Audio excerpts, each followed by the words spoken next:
ਸਤਿ ਸ਼੍ਰੀ ਅਕਾਲ। ਤੁਸੀਂ ਜੁੜੇ ਹੋਏ ਹੋ ਪੰਜਾਬੀ ਰੇਡੀਓ ਐਸੇ ਦੇ ਨਾਲ ਤੇ ਇਸ ਵੇਲੇ ਦੀ ਵੱਡੀ ਖਬਰ ਕੈਨੇਡਾ ਤੋਂ ਆ ਰਹੀ ਹੈ। ਕੈਨੇਡਾ ਦੇ ਵਿੱਚ ਜਿਵੇਂ ਆਪਾਂ ਦੇਖਿਆ ਕਿ ਪੰਜਾਬ ਤੋਂ ਆਏ ਤੇ ਭਾਰਤ ਤੋਂ ਆਏ 700 ਵਿਦਿਆਰਥੀਆਂ ਨੂੰ ਬਹੁਤ ਜ਼ਿਆਦਾ ਜੱਦੋਜਹਿਦ ਕਰਨੀ ਪਈ ਸੀ ਜਦੋਂ ਉਹਨਾਂ ਨੂੰ ਪਤਾ ਲੱਗਿਆ ਸੀਗਾ ਕਿ ਉਹਨਾਂ ਦੇ ਨਾਲ ਧੋਖਾ ਹੋਇਆ। ਇੱਕ ਠੱਗ ਤੇ ਧੋਖੇਬਾਜ਼ ਟਰੈਵਲ ਏਜੰਟ ਬਰਜੇਸ਼ ਮਿਸ਼ਰੇ ਨੇ ਉਹਨਾਂ ਦੇ ਨਾਲ ਦਸਤਾਵੇਜ਼ਾਂ ਦੇ ਤੌਰ ਤੇ ਠੱਗੀ ਮਾਰ ਕੇ ਉਹਨਾਂ ਨੂੰ ਵੀਜ਼ਾ ਲਵਾ ਕੇ ਕੈਨੇਡਾ ਤਾਂ ਭੇਜਤਾ। ਪਰ ਕੈਨੇਡਾ ਦੇ ਵਿੱਚ ਜਦੋਂ ਉਹਨਾਂ ਨੂੰ ਇਸ ਘਪਲੇ ਬਾਰੇ ਪਤਾ ਲੱਗਾ ਤਾਂ ਉਹਨਾਂ ਦੇ ਪੈਰਾਂ ਹੇਠੋਂ ਜ਼ਮੀਨ ਨਿਕਲ ਗਈ। ਇਹਨਾਂ ਸਟੂਡੈਂਟਸ ਨੇ बहुत सारे प्रोटेस्ट किए, रोस मुजाहरे किए तो अंत फिर ये मामला जिहड़ा उच्च अधिकारियों तक इस तक कि मिनिस्टर तक भी पहुँचा। अज उस मामले दे विच बरजेश मिश्रा दे नाल जुड़ी एक वड्डी खबर आ रही है। बरजेश मिश्रा नूं 3 साल की कैद की सज़ा सुनाई गई है।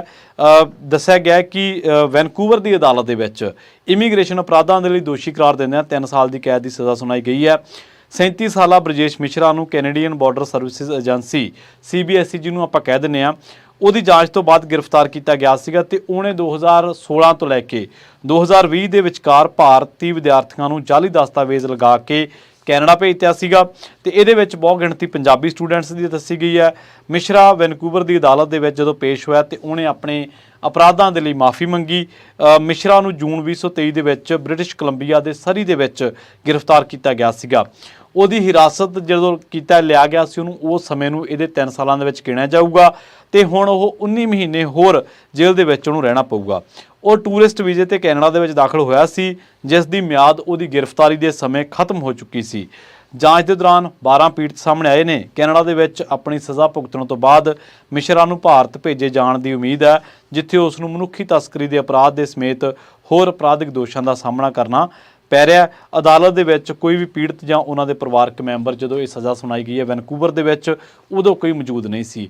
ਸੋ ਇਹ ਪੂਰਾ ਮਾਮਲਾ ਆਪਾਂ ਸਾਰੇ ਜਾਣਦੇ ਹਾਂ ਕਿ ਕੈਨੇਡਾ ਪਹੁੰਚੇ ਵਿਦਿਆਰਥੀਆਂ ਨੂੰ ਪਤਾ ਲੱਗਦਾ ਕਿ ਉਹਨਾਂ ਦੇ ਜਿਹੜੇ ਦਸਤਾਵੇਜ਼ ਨੇ ਜਾਲੀ ਨੇ ਤੇ ਉਸ ਤੋਂ ਬਾਅਦ ਉਹਨਾਂ ਦੇ ਵਰਕ ਪਰਮਿਟ ਦੇ ਤੇ ਉਹਨਾਂ ਦੇ ਕੈਨੇਡਾ ਦੇ ਵਿੱਚ ਰਹਿਣ ਦਾ ਜਿਹੜਾ ਤਕਨੀਕੀ ਤੌਰ ਤੇ ਜਿਹੜੇ ਆਧਾਰ ਨੇ ਉਹ ਫਿੱਕੇ ਪੈਂਦੇ ਨੇ। ਉਹਨਾਂ ਦੇ ਵਿੱਚ ਕਈ ਗਰਾਊਂਡਸ ਤੇ ਉਹ ਝੂਠੇ ਪਾਏ ਜਾਂਦੇ ਨੇ ਤੇ ਉਸ ਤੋਂ ਬਾਅਦ ਉਹਨਾਂ ਤੇ ਡਿਪੋਰਟ ਤੱਕ ਦੀ ਤਲਵਾਰ ਵੀ ਜਿਹੜੀ ਉਹਨਾਂ ਦੇ ਵਿੱਚੋਂ ਕਈਆਂ ਤੇ ਲਟਕ ਜਾਂਦੀ ਹੈ।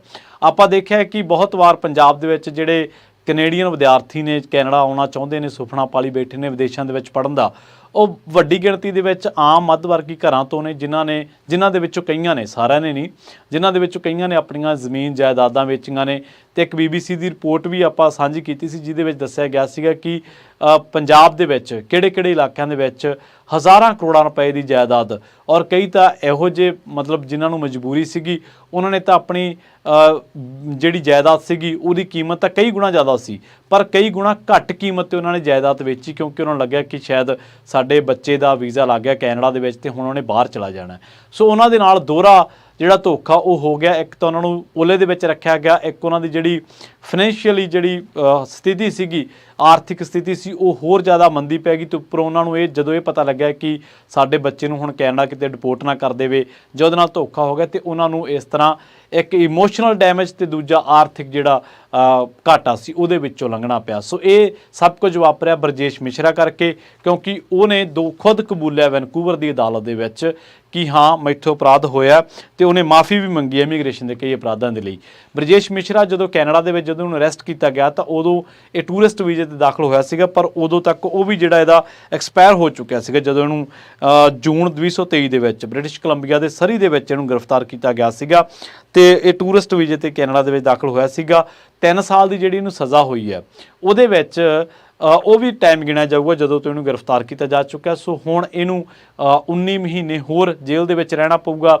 19 ਮਹੀਨਿਆਂ ਤੋਂ ਬਾਅਦ ਇਹਨੂੰ ਡਿਪੋਰਟ ਕਰ ਦਿੱਤਾ ਜਾਊਗਾ ਤੇ ਉਹ ਪਹਿਲਾਂ ਹੀ ਕੈਨੇਡਾ ਦੇ ਭਾਰਤ ਦੇ ਵਿੱਚ ਮਨੁੱਖੀ ਤਸਕਰੀ ਦੇ ਅਪਰਾਧ ਸਮੇਤ ਕਈ ਹੋਰ ਅਪਰਾਧਿਕ ਦੋਸ਼ਾਂ ਦਾ ਜਿਹੜਾ ਉਹ ਸਾਹਮਣਾ ਕਰ ਰਿਹਾ। ਹਲੇ ਵੀ ਪੰਜਾਬ ਦੇ ਵਿੱਚ ਭਾਰਤ ਦੇ ਵਿੱਚ ਬਹੁਤ ਵੱਡਾ ਨੈਕਸਸ ਇਹਨਾਂ ਧੋਖੇਬਾਜ਼ ਟਰੈਵਲ ਏਜੰਟਾਂ ਦਾ ਜਿਹੜੇ ਲੋਕਾਂ ਨੂੰ ਝੂਠੇ ਮੂਠੇ ਸੁਪਨੇ ਦਿਖਾ ਕੇ ਇੱਕ ਵਾਰੀ ਜਹਾਜ਼ਾਂ ਦੇ ਵਿੱਚ ਤਾਂ ਚੜ੍ਹਾ ਦਿੰਦੇ ਨੇ।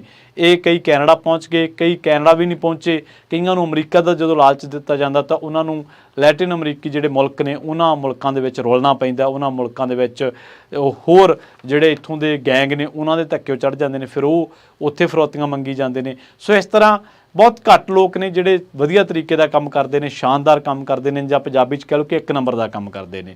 ਸੋ ਜਿਨ੍ਹਾਂ ਸਟੂਡੈਂਟਸ ਦੇ ਨਾਲ ਇਹ ਧੱਕਾ ਹੋਇਆ, ਬੇਸ਼ੱਕ ਬਰਜੇਸ਼ ਮਿਸ਼ਰੇ ਨਾਲ ਤਾਂ ਇਹ ਹੋ ਗਿਆ, ਉਹਨੂੰ ਤਾਂ 3 ਸਾਲ ਦੀ ਕੈਦ ਹੋ ਗਈ, ਪਰ ਜਿਨ੍ਹਾਂ ਦੇ ਨਾਲ ਇਹ ਧੱਕਾ ਹੋਇਆ ਉਹਨਾਂ ਦੇ ਵਿੱਚੋਂ ਹਲੇ ਵੀ ਕਈ ਮਾਮਲੇ ਅਜਿਹੇ ਨੇ ਜਿਹੜੇ ਲਟਕੇ ਪਏ ਨੇ ਜਾਂ ਜਿਨ੍ਹਾਂ ਦੇ ਉੱਤੇ ਕੈਨੇਡਾ ਦੇ ਇਮੀਗ੍ਰੇਸ਼ਨ ਵਿਭਾਗ ਨੇ ਫੈਸਲਾ ਲੈਣਾ ਹੈ। ਸੋ ਹਲੇ ਉਹਨਾਂ ਦੇ ਨਾਲ ਜਿੰਨਾ ਧੱਕਾ ਹੋਇਆ ਸੀ, ਬੇਸ਼ੱਕ ਇਹਨੂੰ ਕੈਦ ਹੋਈ ਹੈ, ਪਰ ਫਾਈਨੈਂਸ਼ੀਅਲੀ ਤੌਰ ਤੇ ਜਿਹੜਾ ਉਹਨਾਂ ਦਾ ਲਾਸ ਹੋਇਆ, ਜਿਹੜਾ ਉਹਨਾਂ ਦਾ ਟਾਈਮ ਦੇ ਤੌਰ ਤੇ ਲਾਸ ਹੋਇਆ, ਜਾਂ ਇੱਕ ਤਲਵਾਰ ਜਿਹੜੀ ਉਹਨਾਂ ਤੇ ਲਟਕ ਰਹੀ ਹੈ, ਸ਼ਾਇਦ ਉਹਦੀ ਭਰਪਾਈ ਕਰਨੀ ਕਾਫੀ ਔਖੀ ਹੈ। ਬਹੁਤ ਬਹੁਤ ਧੰਨਵਾਦ। ਜਲਦ ਮਿਲਾਂਗੇ ਇੱਕ ਹੋਰ ਨਵੀਂ